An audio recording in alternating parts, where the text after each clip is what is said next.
Listen up, Friar Faithful. 97.3 The Fans Padres Roundtable is on the air. Unbelievable! It's time to discuss everything going on with the Padres. The 97.3 The Fan crew is here for the most in-depth discussion on the Friars in our weekly Padres Roundtable, delivered by San Diego Roundtable Pizza. And now, here's your host, Ben Higgins. We have made it the final roundtable of the regular season presented by San Diego Roundtable Pizza. It really is pizza royalty, and we are back with a great lineup today of Matt Scraby, Tony Gwynn Jr., Stephen Woods, Braden Sopranic, Chris Ello, and I am Ben Higgins to talk some Padres baseball commercial-free for the next hour. And we have a playoff clinching team. The Padres are going to the postseason. I hate to start with bad news, but I do think we have to address yesterday's unfortunate development right off the bat, and that is the injury to Ramon Laureano, a broken finger that is going to keep him out of at least the wild card series, if not longer. Tony, you obviously were there. I'll let you kind of start with your thoughts on how this impacts the Padres going into the postseason now without one of their key right-handed bats. I don't think there's any other way to characterize it than not good. He has been terrific since he put on a Padre uniform. He brings some nastiness to the bottom of that lineup, and you're gonna miss his bat. But we're at that point of the season where it is what it is, and that just means that Manny's got to be better. It means Toddy's got to be a little bit better, and guys got to step up. But there's no doubt that this is not an ideal situation going into a playoff series. Perhaps missing your second best offensive guy since he's been here. I think the question, Woods, is how does Mike Shildt kind of respond to it? Do you simply take your regular lineup and then put in someone else, whether it's Gavin Sheets or Bryce Johnson, or do you change everything because you don't have one of your key guys and go with a completely different order? Yeah, we did it today on the air just as a fun and not so fun exercise. It's not fun trying to replace somebody like that, but you could still go left, right through the whole entire lineup. You don't have to have crazy lanes of lefties. And, there's definitely a way to do it. And I don't think it's going to take some big, massive wholesale change. It's flipping a couple guys here and there. But yeah, you lose the glove and the arm and the base running, and all of that he brings. He's truly, and the term dog gets overused, I think, in baseball these days, but legitimately, like when I picture dog, I picture Nick Pivetta and I picture Ramon Laureano. Those are the two dogs of the San Diego Padres, as far as I'm concerned. And you lost one of your dogs, man. You got to figure it out. Can you replace, you're still there. I think Joe Musgrove's a dog. Also, I would say, but hasn't. I forget about him because he hasn't pitched this year. But thing. Can you still impact though from the bench? He's not going anywhere. Do you have to play to be the dog, or can you impact the team? I don't know that his personality is one of what's right. Like he's more of I'm gonna show you what I'm gonna put on paper or what I'm gonna put on the field. So I don't know that it's gonna be that much of a difference maker in terms of from the dugout. Braden, I do think that, as Tony said, you've got high-paid right-handed hitters who need to step up. But if you put them in their normal spots, you may end up with some lefties kind of stuck together at the bottom of the order.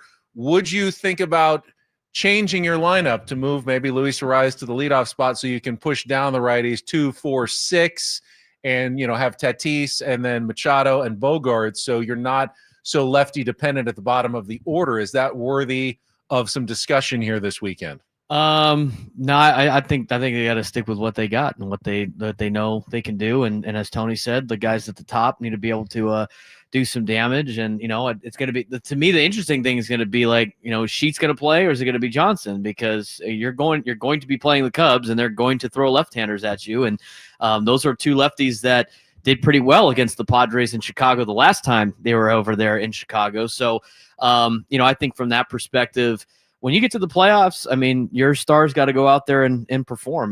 To me, the righty-lefty matchup is one thing. I think it's slightly overrated. I know I might disagree with a lot of people on that, but to me, I'd rather keep my top the same and keep the guys in the usual positions in terms of the batting order. And you got some lefties on this team that can hit, and guys that have, at least are serviceable against other left-handed pitching. So I wouldn't make anything too drastic in terms of changes. Chris, what do you think Mike Schilt does? Is it simply Gavin Sheets because he's been the guy who's been more productive, even if it is against lefties, or will he look at the defense and switch hitting capability of Bryce Johnson, who's had a really good season when they've asked him to go in there? And could he possibly be getting playoff starts in the first couple of games of the wild card series? First of all, I want to address the fact that I'm pretty sure I heard you should at least ask us if we think Luis we Arraez should move Luis Arraez up in the I order. know. Good. I had never, That's why I looked at you like I had never heard that suggested ever to move him up in the order. But no, I think Bryce Johnson's going to play at least one of the two games against Imanaga or Boyd. Unless Sheets has a huge game. The reason that I'm concerned is not that Sheets can't do the job, but for a left-handed starter to face a lineup that with Sheets is going to have 5 left-handed batters in it, that's tough. I mean, he can pitch around Manny. They can pitch around Fernando. There's always going to be another lefty right around the corner. So I'm worried about that. And for that reason, I think Bryce Johnson may get the call. And then Sheets comes in off the bench midway through the game, hopefully once you get the starter out or however it works. But, the Laureano thing wasn't the Cubs, 2 left-handed guys are, face. And 4 guys in the bullpen. It's just the worst timing of all. But Tony said it. You either find a solution or you use it as an excuse, and that's not going to work. I think that's the more concerning part. It's not necessarily a starter, because you get a couple looks at the starter, you can start to make adjustments. It's when you get a bullpen guy coming in and he gets a lane where there's multiple lefties, that suits the Cubs in this situation, assuming that's who we play. So like I said, it'll be interesting to see which way they go. I think both guys can get the job done. I think the Arraez thing, moving him up, is certainly a possibility. I think everything's on the table at this point with Ramon Laureano going down. Matt, I think we've all agreed it's certainly bad news for the Padres, but is it fuel for the doomers here who just want to find a reason why the Padres can't do this? Or can we acknowledge that every team is dealing with at least 1 or 2 injuries at this point, and this is the one the Padres are going to have to deal with? And what do you say, leader? I think that we should deal with injuries because that's what teams have, and a lot of people aren't going to go that way. I've already seen the San Diego curse is back now because Ramon Laureano broke his finger.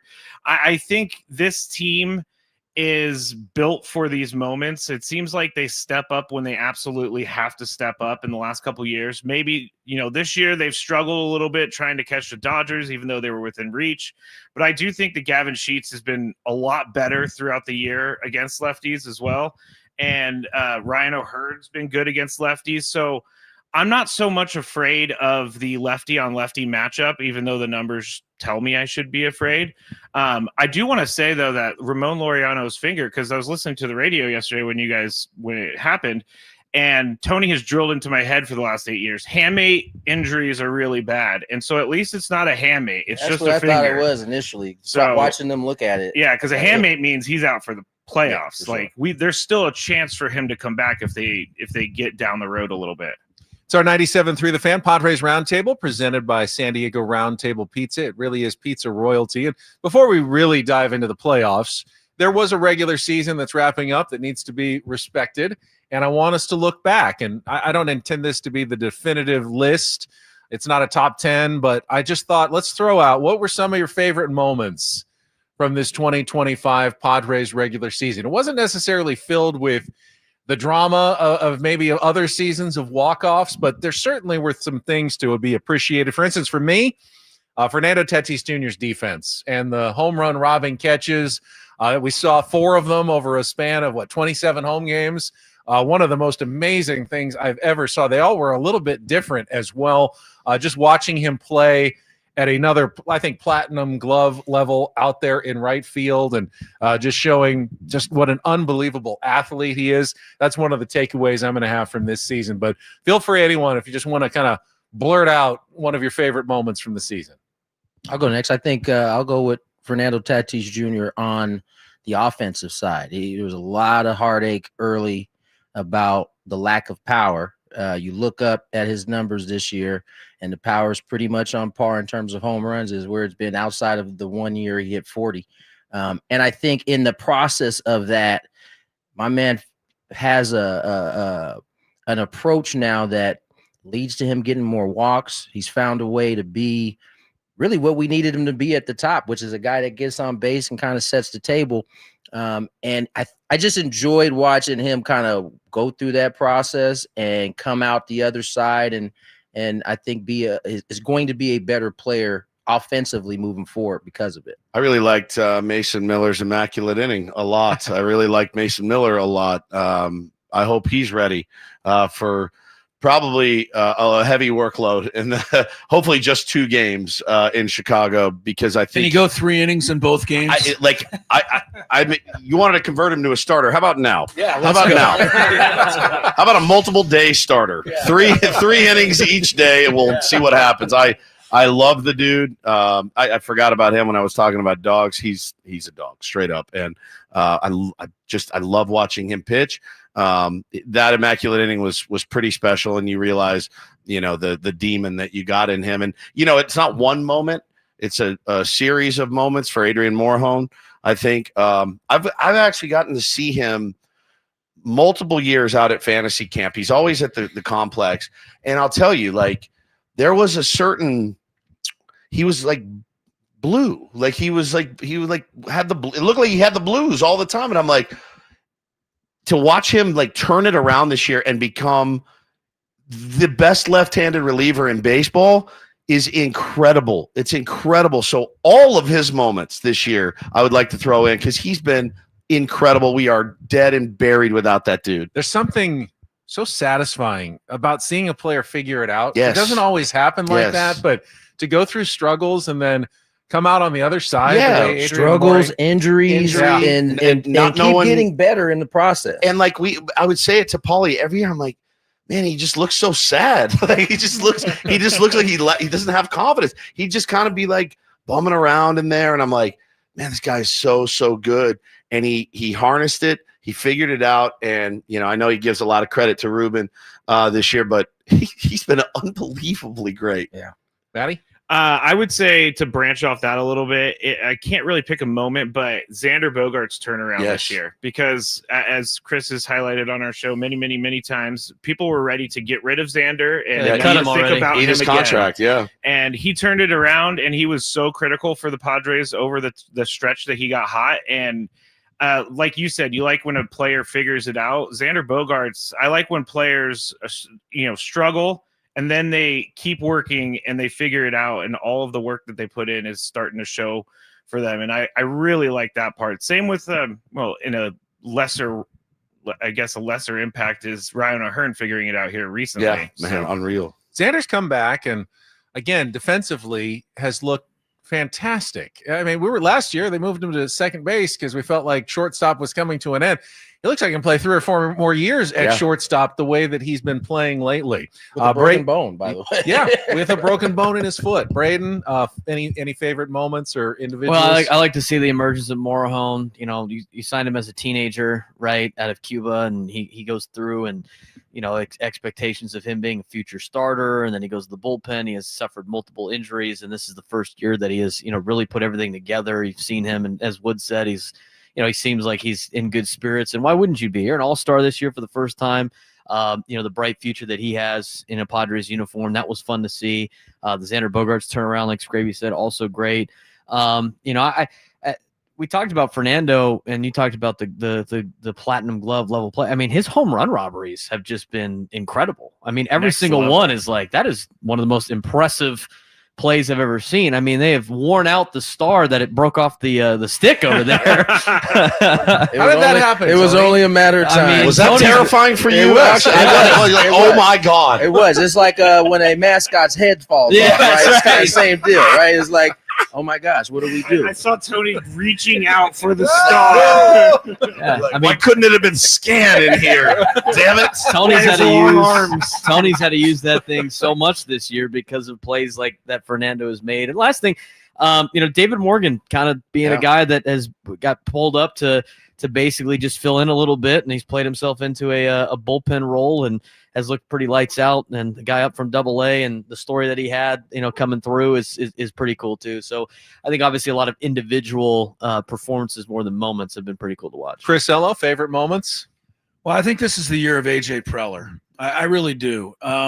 We've been doing this for, almost a decade, Tony and I, and you, all of us.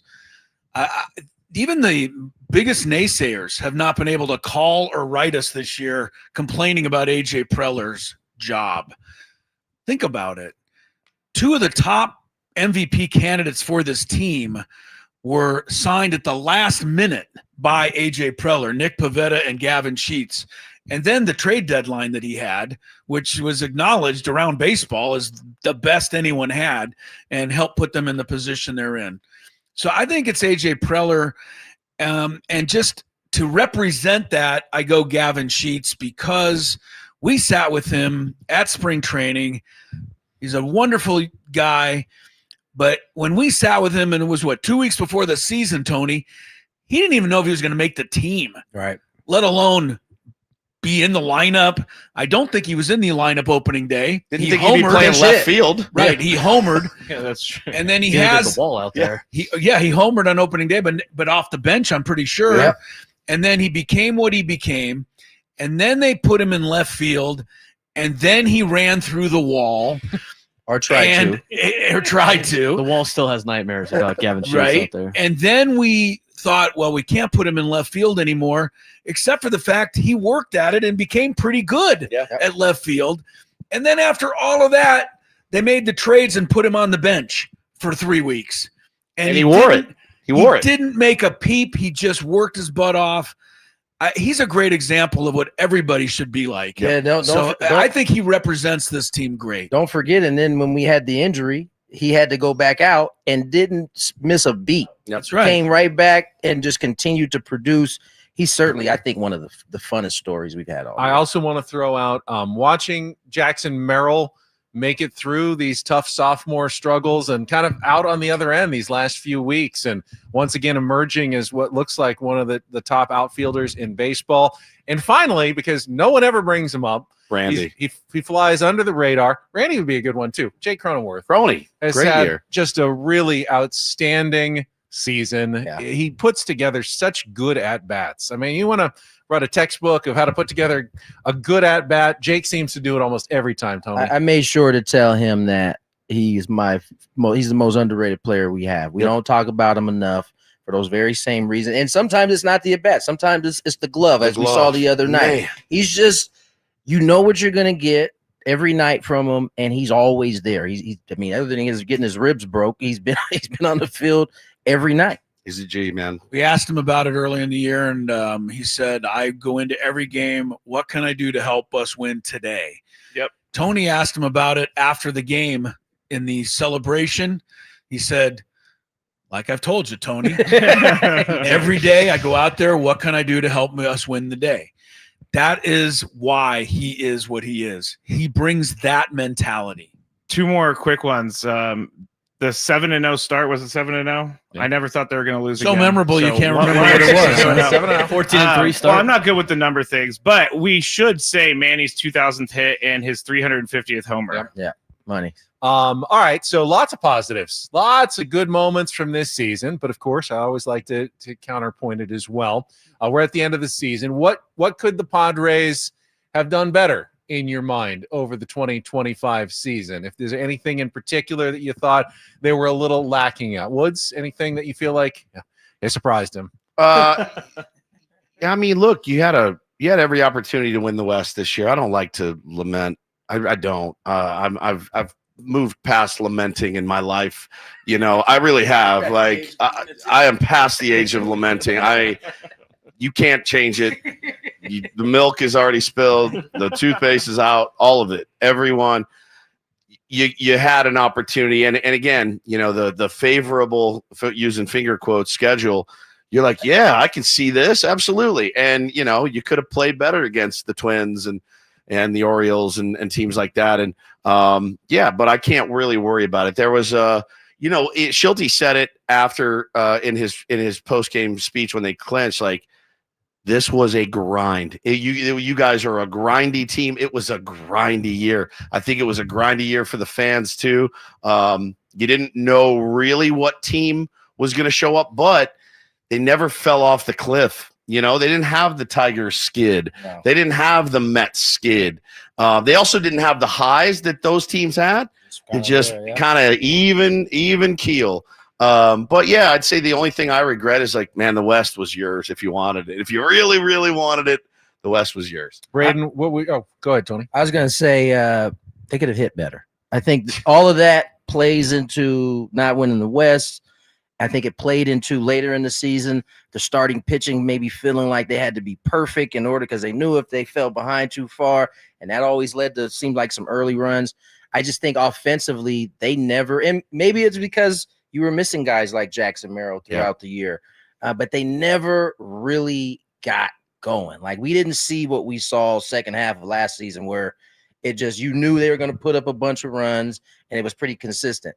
It just never reached it. There were elements of it for like 3-4 games, maybe stretches of time, and then it'd fall off. And so I think that is where I would have liked to have seen it be a little bit better. Braden, any areas where you would have liked to have seen things improved from 2025? I agree with Woods and Tony. I think it's a little bit of both. I think the missed opportunities. I think not taking advantage of being, gift wrapped an opportunity to win the division, being gift wrapped an opportunity to pass Chicago, being, gift wrapped opportunities to really hit your stride and put everybody behind you. I think that's kind of the most frustrating thing. I think that's the most frustrating thing for Padres fans because, we said on our show post deadline, this team's in the playoffs. They're going to make the playoffs unless something catastrophically bad happens, which it didn't. They're going to make the playoffs, and they didn't even have that great of a, they didn't have a great August, didn't have that great of a September, and they still made the playoffs before. A lot of other teams are still trying to clinch, but we knew they were going to make the playoffs. I think the frustrating thing for a lot of fans was like, okay, but we could get more right now. Like we could go get the division for the first time since 2006. We can, be the top wild card team. And at some point where you were battling for a division, you were thinking like, we can get a first round bye. Like this is great. So I think you took the steps in the right direction. And then when you needed that next game to really take advantage and put the pressure on the teams in front of you, they'd have a faulty game. Like even yesterday, you got a little sense of hope again. You're a game and a half back from both the division and the top wild card spot. And then, things just don't go your way in a game yesterday. And so I think from a fan perspective, it's like, okay, well, that's a little disappointing that they didn't get there, but it's hard to ask them to be perfect. But I think not taking advantage of opportunities that you have been given might be the most frustrating thing this year. Woods and I were talking this morning. We disagree with. We felt like they always played with urgency. They just didn't always play effectively, but they did so many times. Felt like they either got to the top of the mountain and then they just back off a little, and then they get back and they get close, and then they just wouldn't quite break all the way through. But nobody cares if you win the last game of the season. Nobody cares about any of those missed opportunities or division titles or anything like that. Right, so. they ripped through the playoffs, and even just making the NLCS, you're like, all right, well. Yeah, all right, well, so much for that. Yeah, dude, I mean, do we really, like last year, right?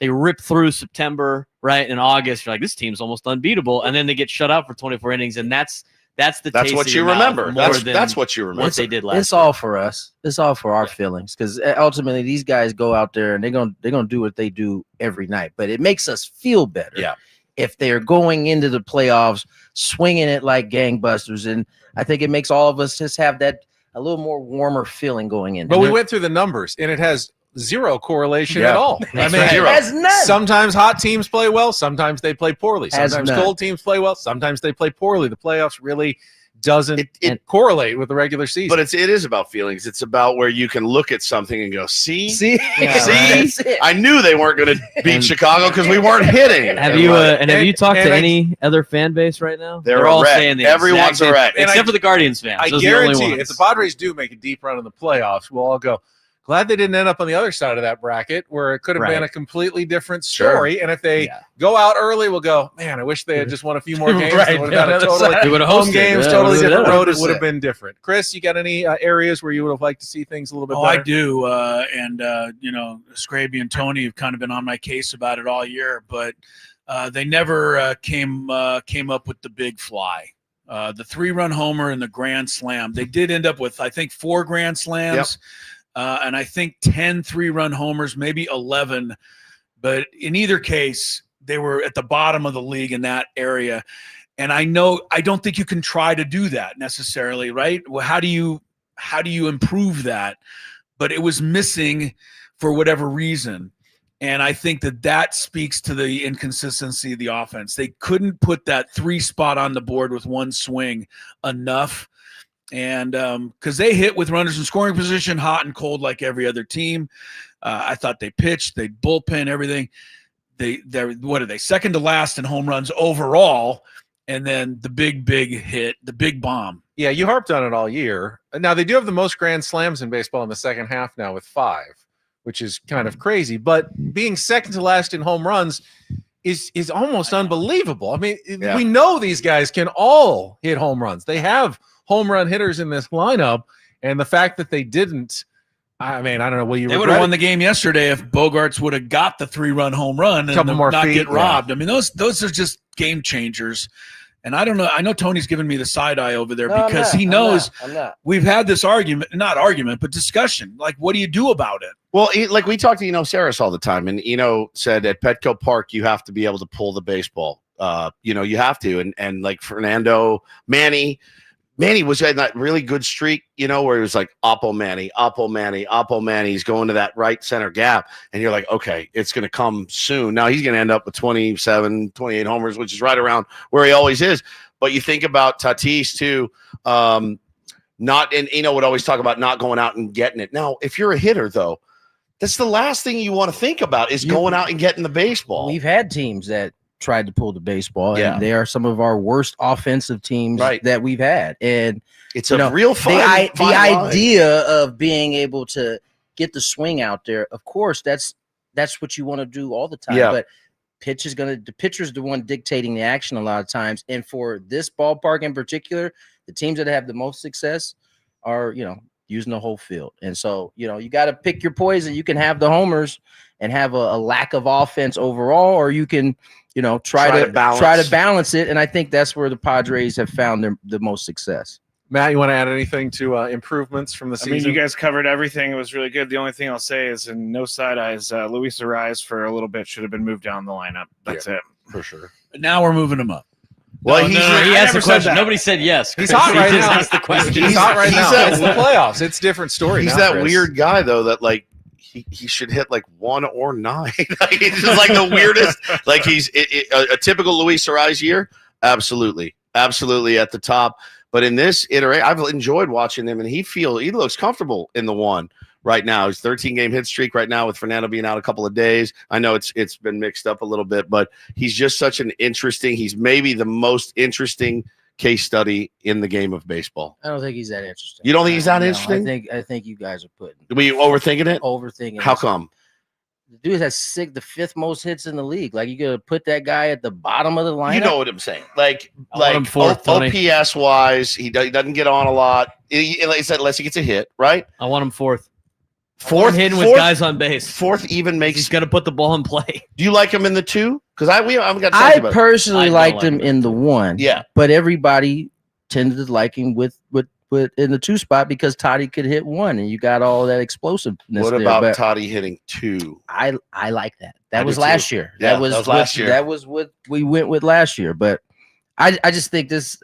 It doesn't matter. Go ahead. It's all right. 97.3 The Fan Padres. I just want you guys to know I gave him a hug in the celebration the other night. And thanked him for all the agony he put me through this year. He's like, who are you? He didn't know Why that are you touching me? He didn't Why are even you touching me? He didn't know who I was, but he should have known that I was the one lone light over here. Speaking of sticking up side for him. eye, he's side eyeing the PR staff. Get this guy out of here. Why is he touching me right now? It's our 97.3 The Fan Padres Roundtable, presented commercial-free by San Diego Roundtable Pizza. It really is pizza royalty. So based on everything I'm hearing, and based on our preseason predictions, Woods, you were at 81, right? Yeah. They're at 87 now. So 87, 88, 89, or 90 will be the final total. I said 86. They outdid it. They've exceeded everybody's expectations Indeed. this year, right? Indeed. Is that can we? I think this is right about where I had him this year. 87, 88? Yeah.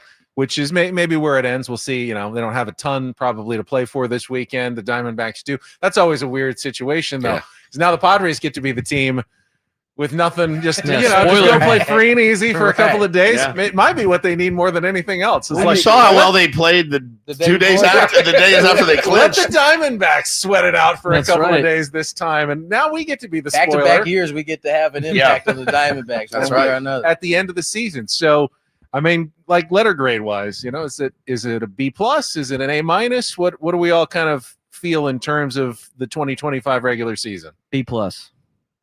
I was gonna say I go with a B too. plus because I agree with everything that we've said. Like they could have hit better, right? They could have done a little bit of things here and there. It wasn't a perfect year. I don't, I think last year the way they finished the season was great. We're not really seeing that same finish this year.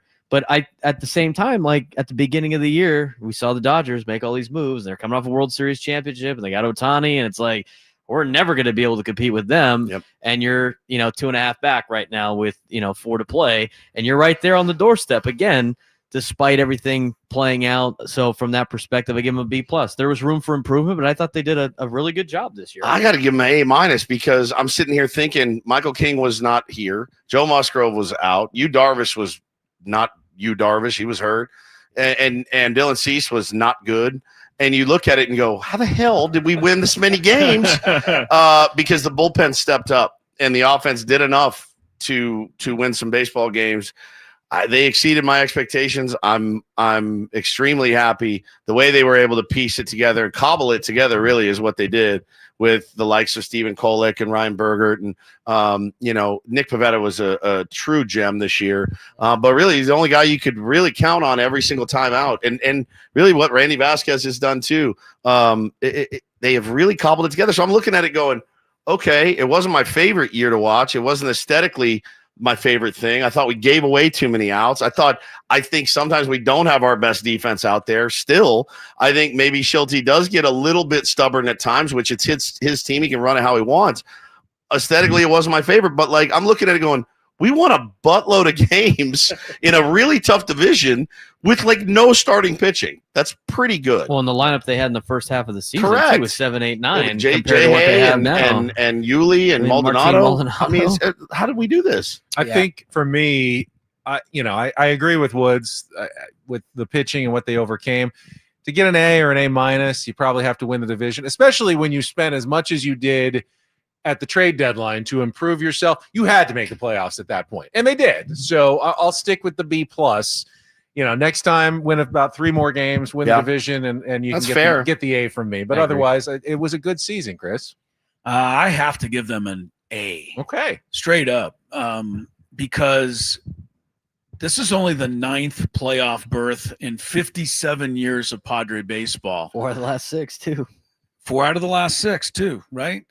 You got to enjoy this more than maybe we are enjoying it in the midst of it.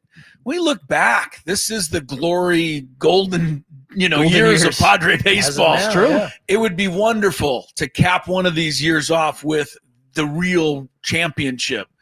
But these are championship type seasons. Every one of them is worth remembering. Teams of the Padres ilk, the Brewers remember 82.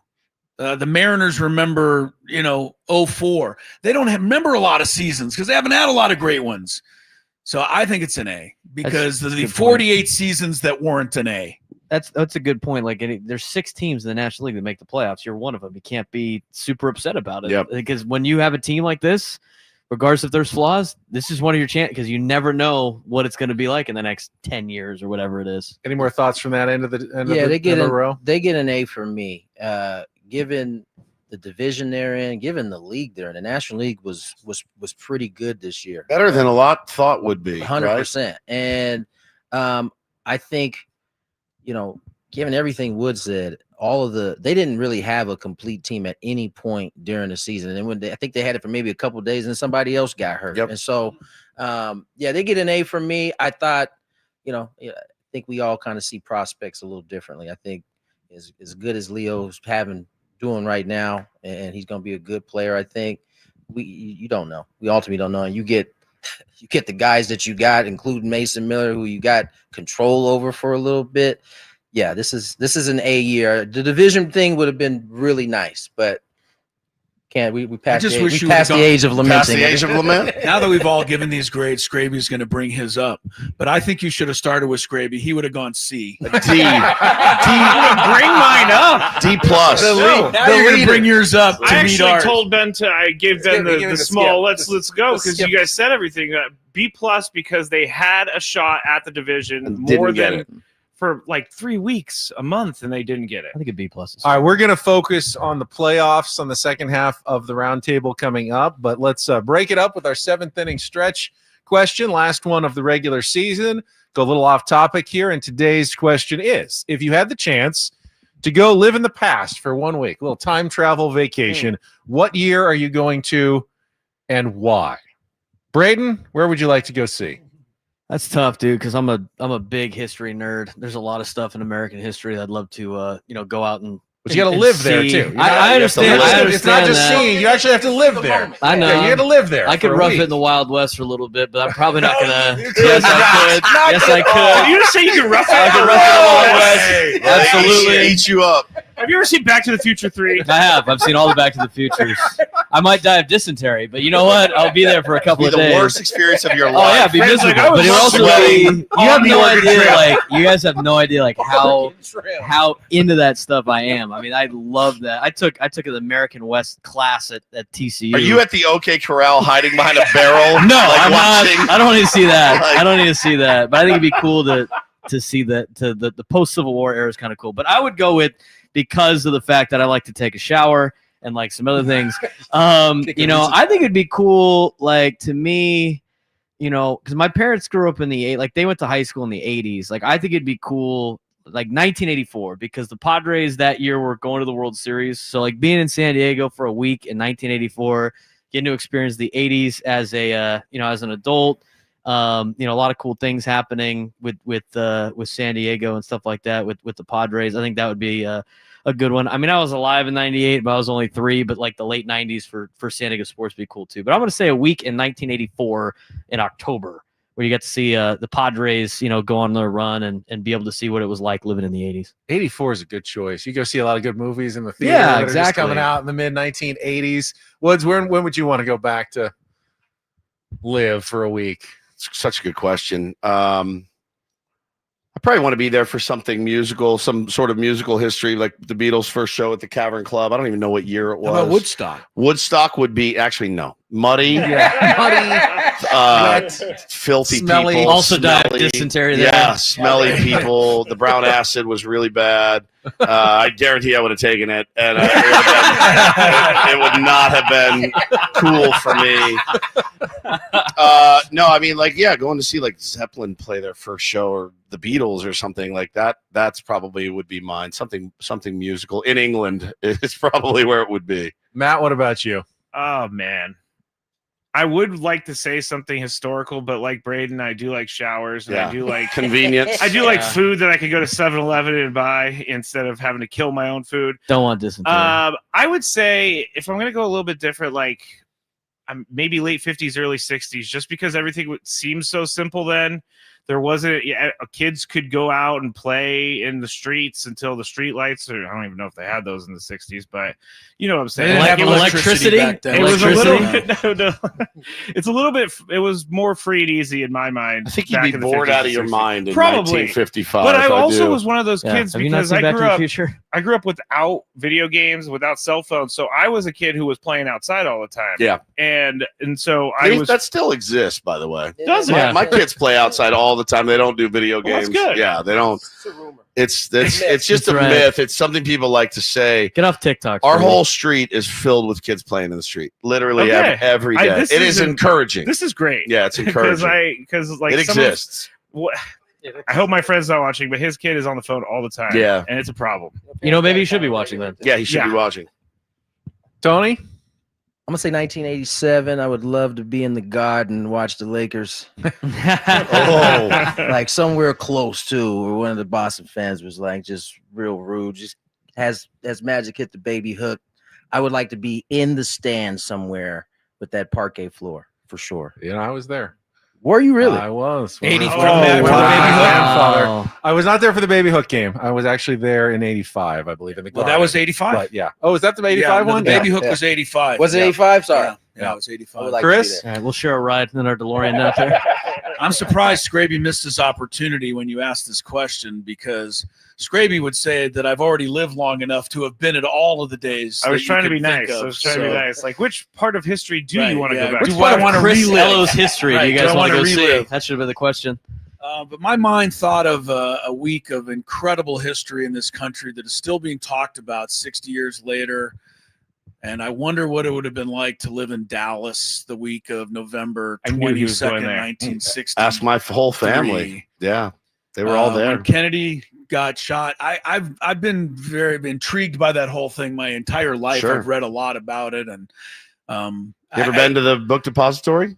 I have just driven on you gotta go. Elm Drive where Been he there. was shot, Amazing. and you flip out There's just an X. driving There's an on the X on the street. There's an street. X X on the there. street. It's crazy. I don't know. That's 60 years ago. I think that would be pretty crazy to experience. Chris isn't joking though when he says that he's Yeah, he's, no, he he's does fascinated this by this often. because on Monday night during the game, I was sitting next to Chris and he started bringing up JFK's Yeah. assassination. He would have been on the grassy Things he knoll. learned about.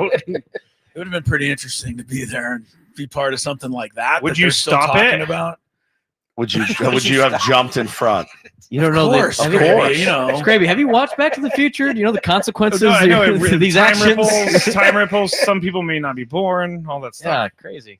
I think I'll go back around, I don't know, 40 to 50 years and just go back and play like Pebble Beach where it was still affordable. Yeah. And you're gonna pay like $800. Good Like, answer, you good know, like answer. let's go back and hit some of these things that I know that there's no chance. $35 Yeah. in 1975. Go way back in time, buy a That's a house good in call. Coronado, Yeah. sit there for a while. Ooh, no, that's a good. I mean, that's shoot, good. being a season ticket holder back at that point, like for a Laker game, was far cheaper than Oh, it yeah. is. Oh, right now. absolutely. The rafters are as expensive as the floor Floor seats. Yeah, seats, right? exactly. No doubt about it. All right, last 15 minutes. Let's look ahead. Let's quickly revisit last week's playoff rotation conversation. Now that we've seen what Randy Vasquez has done in his last couple of starts, Dylan Cease's most recent start, and what Mike Schilt is kind of doing to set up the playoff rotation, who will be the guys for the Padres now in games 1, 2, and 3 against the Cubs? Chris, do you think it's going to be Pivetta, Darvish, King as is set up now this week, or will there be some surprises? No, it has to be Pivetta, Darvish, King. My only question is what order for game 2 and 3. I mean, Pivetta's going to pitch game 1. I think I would rather have Darvish facing elimination in game 2. I'd rather have King to close out. I mean, clinching in game Right, 2. in game 2. But I think the bigger question Yes. is who's going to start game 1 of the Milwaukee series on that Saturday. Because if they beat the Cubs and it goes 3, all 3 of those guys will be unavailable to start game 1 of the next series. Vasquez. So Cease, are you going with Vasquez. Vasquez with Cease behind him? Are you going with Cease And Vasquez behind him. with Vasquez? But I think they'll go with Cease because I still don't think they trust Vasquez. He pitched one great game the other night. Don't get me wrong. I think it'll be Cease in game 1 in Milwaukee. Let's just hope they have to figure that Go out. Vasquez after Cease. I'm just telling you what I think they'll I- do. I I don't don't know. Yeah, so Mike Schilt has, Tony, he said Darvish is going to pitch tomorrow and King on Saturday, which then would line them up for games 2 and 3.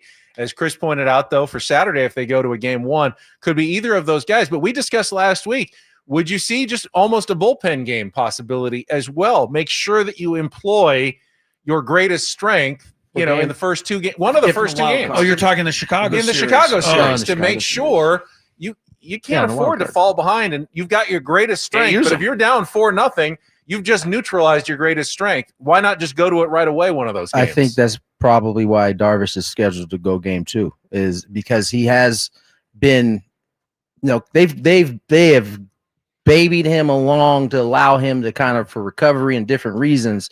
And babies maybe is the wrong word, but either way, I think you put him in game 2 because you do have the bullpen.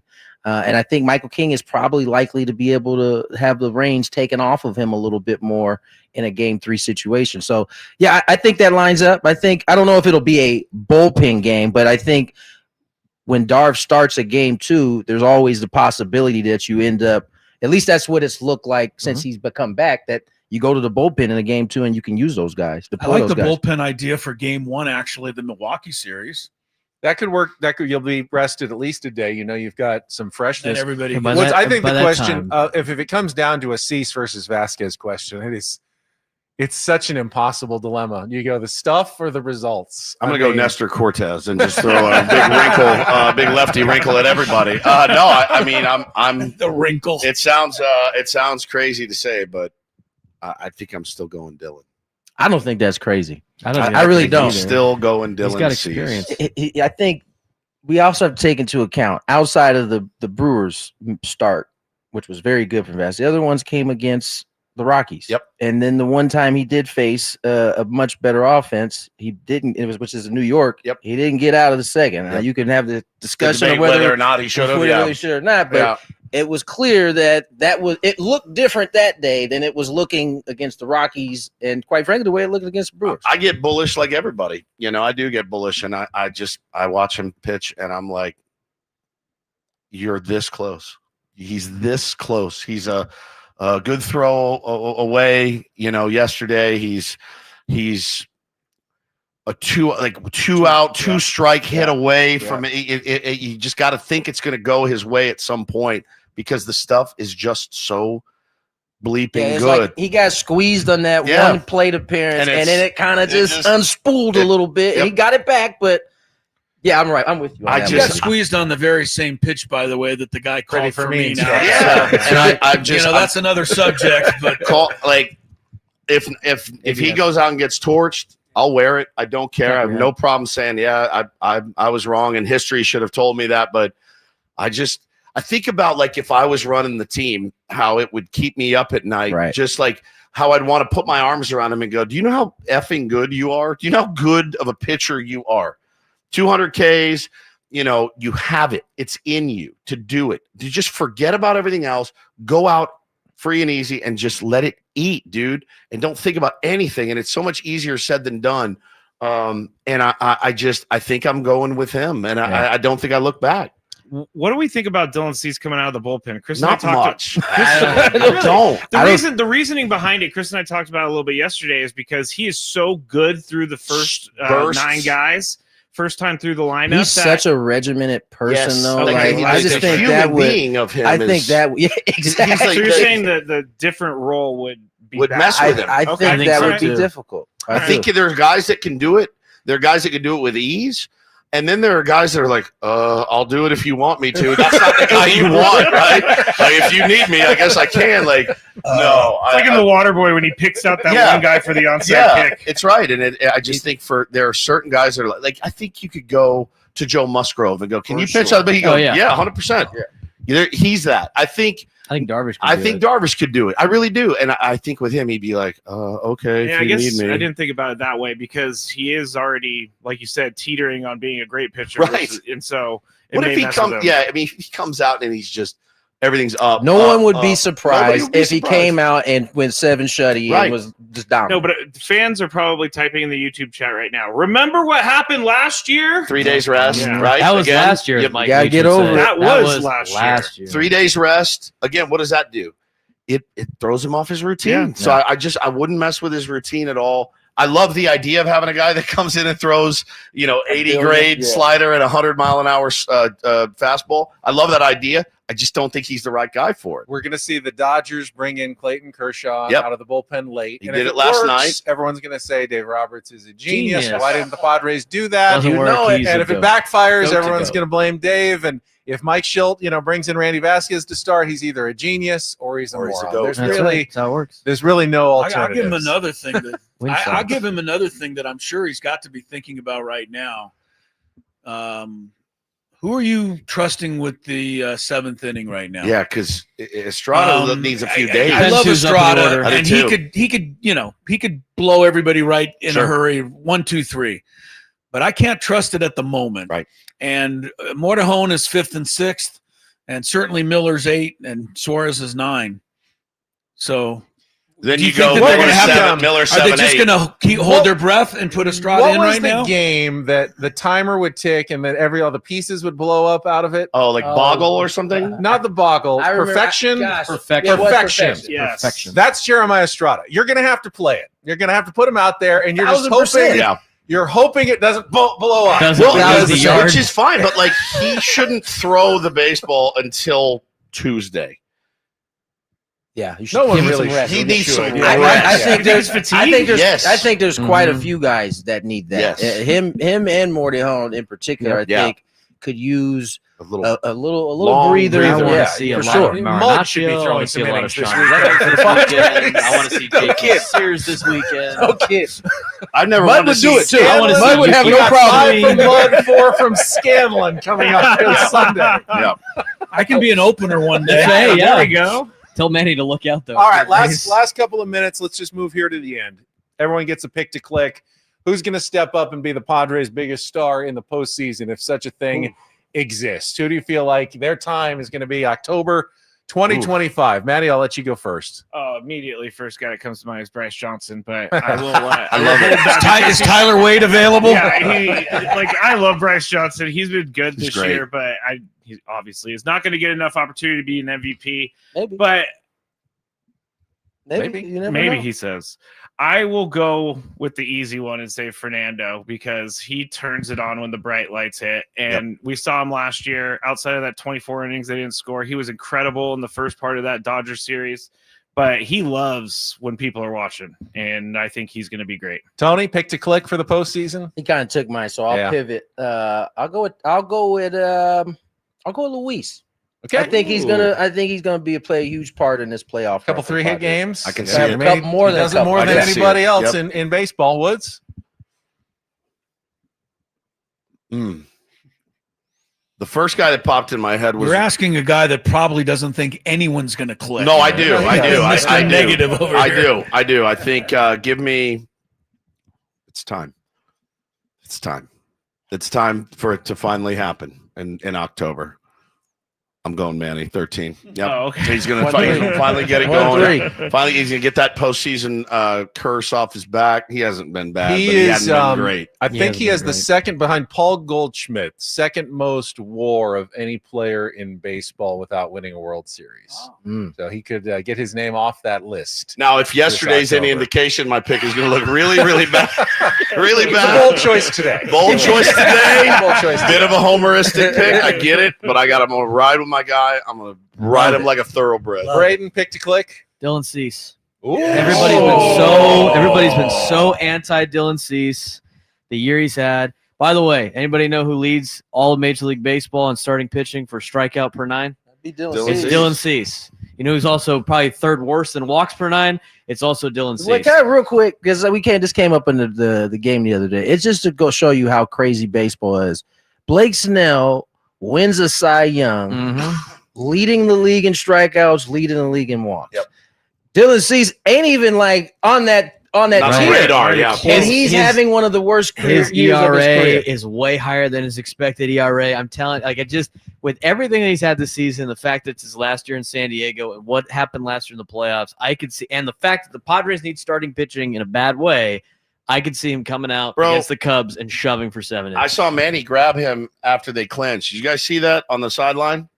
Right in front of the dugout, Manny like grabbing him around like the back of the head and like having like a word, and Dylan's nodding and kind of looking at him. And I don't know what he said. My guess is, hey, bro, we're gonna need you, and we're gonna need you big. And Dylan looked ready for the occasion. And I thought he pitched great yesterday. He did. He gave 1 run, 8 Ks, 2 walks.